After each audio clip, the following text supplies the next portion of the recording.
Hi, everybody. Well, I'm telling you, when I first covered this story, at first I was disappointed that this is happening, but I didn't realize the huge outcome and the impact that this possibly could have on the cruise industry.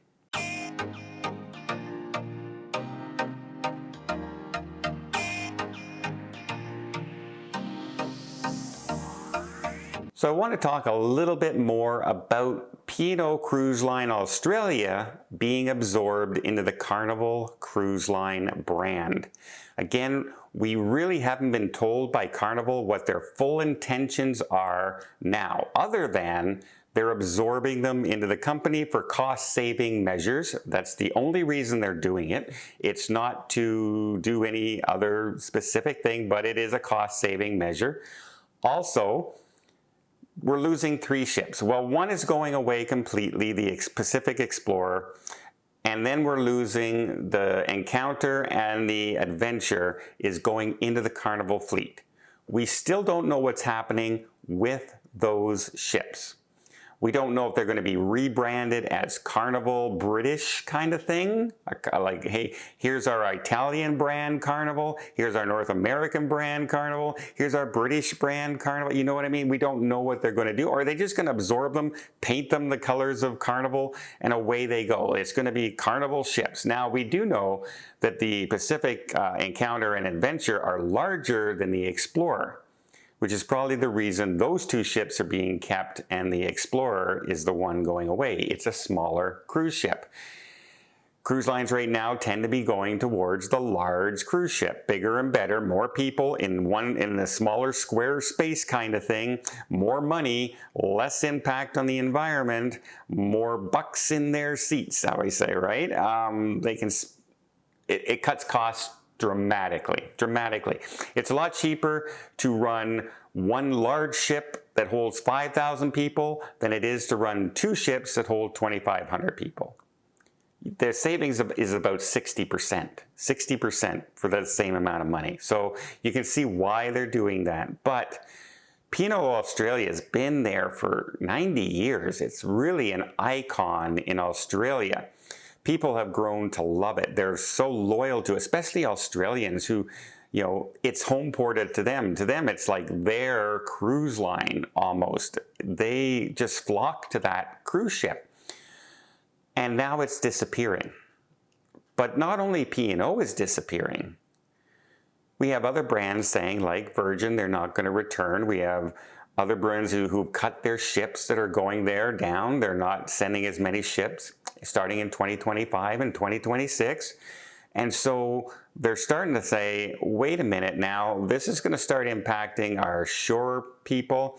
This is going to start impacting our hotels. This is going to start impacting our airlines. This is going to be a big impact on our farmers and suppliers who supply these cruise ships.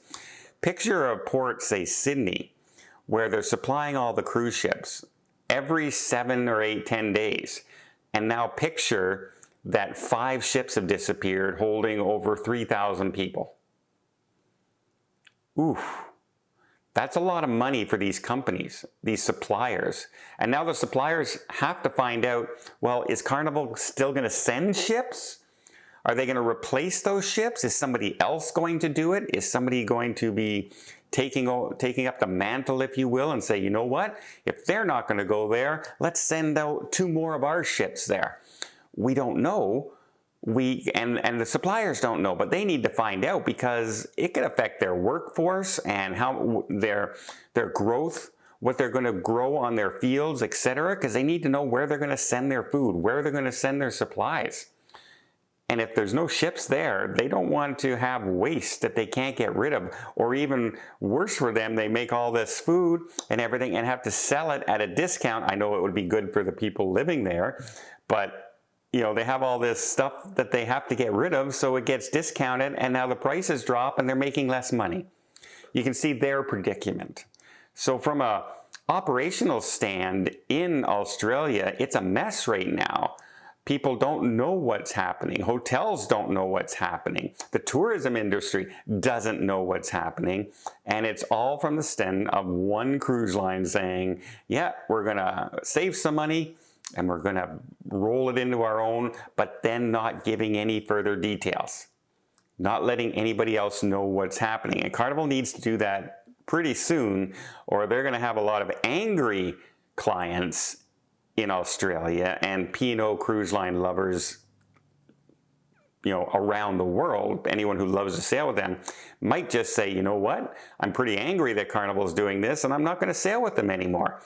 And so that could be a bad thing. So they got to get on top of this. But also, I'm just going along and I'm saying, imagine now you have this historic cruise line that's been sailing in your waters for 90 years.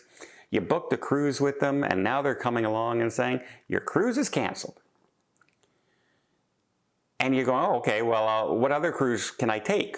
Are you going to move my money over to, no, we don't have any more ships there anymore. You're just canceled. It changes your vacation completely. Now, I know it's still a year away, but most of us start planning our cruise vacations over a year in advance. First of all, we have to save to go. Most of us need to save our money to be able to do these trips. It can't be just you know what, I think I'm going to go on that ship today. It doesn't usually work that way. But I'm just thinking of all the turmoil this has now caused, right?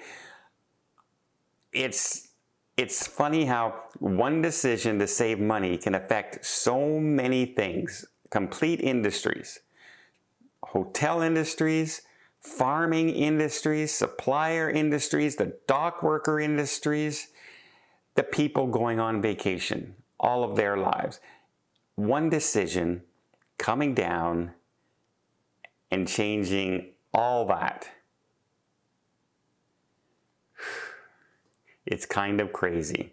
It's going to be weird going to Australia and not seeing a P&O Cruise Line ship in port.